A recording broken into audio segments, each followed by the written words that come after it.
Hey there! In this lecture, we're going to talk about Python as a programming language. Before we get into the nitty-gritty of Python and get our hands dirty with writing Python code, let's talk about programming.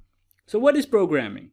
Simply put, program is instructing computers to do your tasks. Computers were invented at first because we couldn't solve a lot of complex computations. We had a lot of complex formulas that we needed to compute quickly and efficiently without the human error.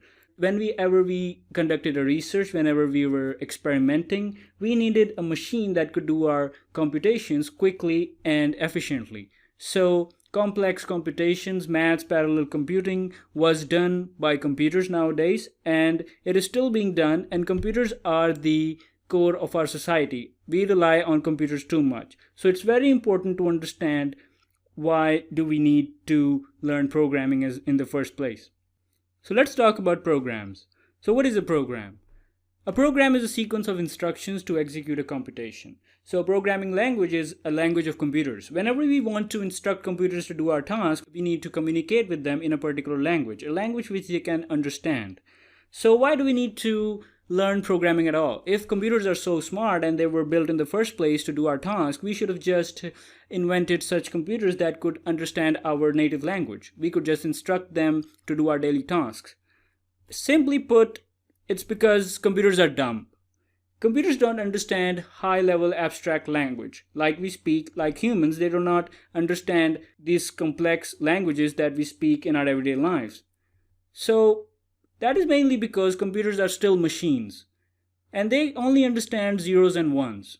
For that fact, we need to write certain programs, and that programs are converted into zeros and ones called the binary code, and that is fed into the computer, and the computer eventually acts on those instructions.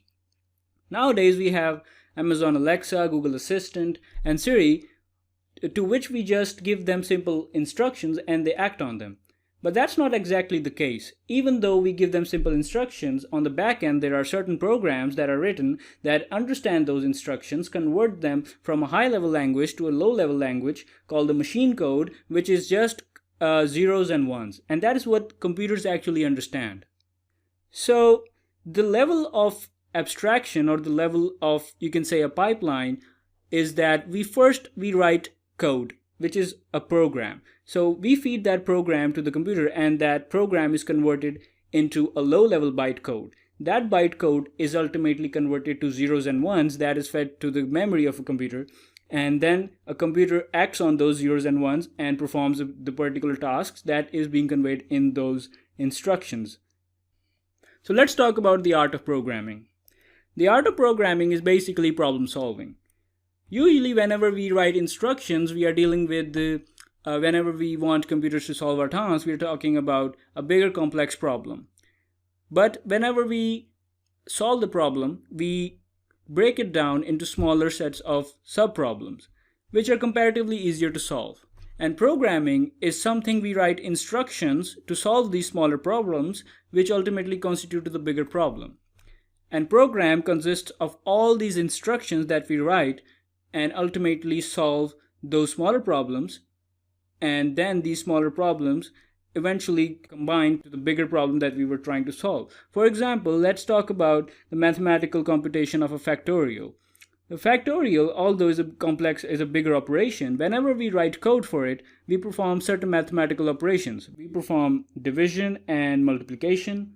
So for that fact, we write code for multiplication and addition. So we have broken down our bigger problem into smaller problem, and we write instructions to solve those smaller problems. And those instructions ultimately constitute to become a program. So the question is, if you're not a programmer, can you code? This is an example of a Python code that instructs a robot to move from position X to position Y. This seems quite scary. As you can see, it's quite scary for anyone who has no idea of programming. But trust me on this, it's not that hard. Once you get started with it, it eventually starts making sense. So even though it looks tough, I can guarantee you that Python is one of the most simplest and easier to learn programming languages, and anyone, even though you do not have any programming experience, you can write a program and code in Python. So let's take an example. Let's write a program to sum two numbers. Right now, you do not know Python, you do not know how to code, but let's just forget about that. Let's just concentrate on the problem over here. We want to calculate the sum of two numbers. Obviously, whenever we want to calculate the sum, we're talking about addition.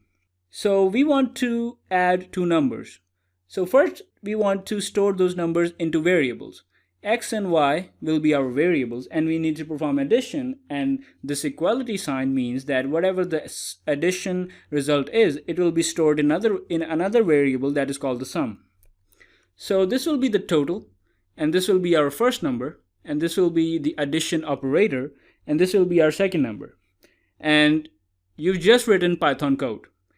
These simple instructions, this one-line code, is the code for addition. And that is as simple as it gets. So congratulations, you've just written your first Python code, and as we move on, we will see that it becomes more easier and starts to make more sense when we write even complex codes.